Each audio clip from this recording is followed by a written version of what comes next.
তখন এক চাচাজি বলল যে কথা কম, এইটা শুনে আমার আবার কই না রে বাবা, কথা এত বলা যাবে না। তাও 30 মিনিট পার হয়েছে আলহামদুলিল্লাহ।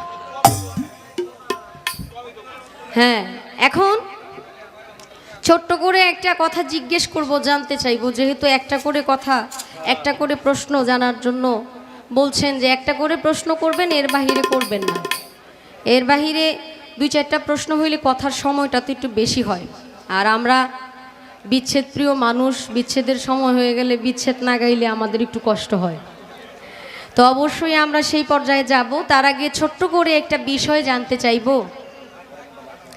পিরানের পীর দস্তগীর বড় পীর আব্দুল কাদের জিলানী রাহমাতুল্লাহ আলাইহি, উনি আল্লাহর ওলি, নিঃসন্দেহে ঈমানের সাথে বিশ্বাস করি। বড় পীর সাহেব যখন 14 থেকে 15 বছর বয়স, তখন মা জননী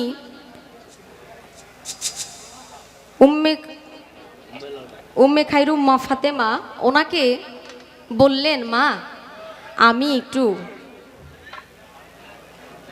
বাগদাতে যাইতে চাই, জিলাননগর থেকে বাগদাতে যাইতে চাই এলেম শিক্ষা করার জন্য।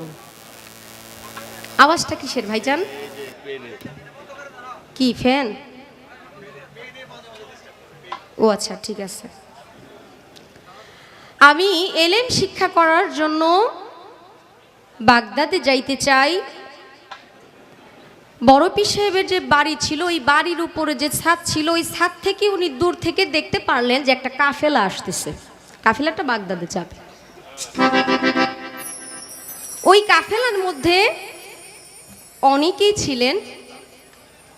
বড় পীর সাহেব যখন ওনার মাকে এই কথা বললেন, তখন বড় পীর সাহেবের মা দ্বিতীয়বার চিন্তা না করে সন্তানকে অনুমতি দিলেন যে তুমি যাও, তোমার জন্য দোয়া রইল। তখন বড় পীর সাহেবের মা খুবই বৃদ্ধ, কারণ বড় পীর আব্দুল কাদের জিলানী রাহমাতুল্লাহ আলাইহির জীবনী প্রমাণ করেন, ওনার আব্বা আবু সালেম মুসা জঙ্গি এবং মা উম্মে খাইরুম মা ফাতেমা যখন একদম বৃদ্ধ বয়সে চলে যায়, 65 থেকে 70 বছর, তখন বড় পীর সাহেব দুনিয়াতে আসে।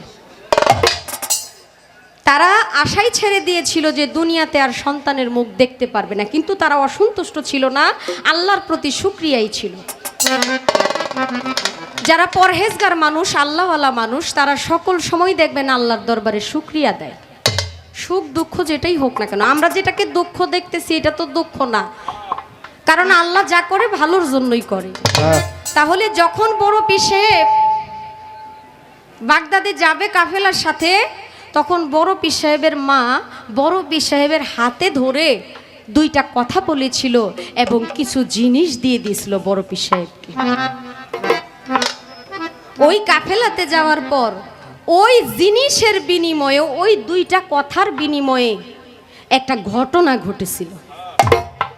এমন এক ভয়ঙ্কর ঘটনা ঘটেছিল, যেই ঘটনার জন্য অনেকে আতঙ্ক হয়ে খুব ভয়াবহ অবস্থা হয়েছিল। আমার একটু জানা দরকার, বড় পীর সাহেবের মা উম্মে খাইরুম মা ফাতেমা বড় পীর আব্দুল কাদের জিলানী রাহমাতুল্লাহ আলাইহি ওনাকে কি এমন 2টা কথা বলেছিল এবং কি বস্তু দিয়েছিল যার বিনিময়ে ওই কাফেলার মধ্যে একটা ঘূর্ণিঝড়ের সৃষ্টি।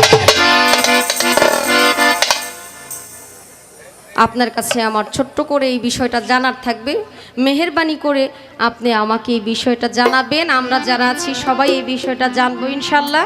আশা রাখছি আপনি সুন্দরভাবে তার মীমাংসা দিবেন।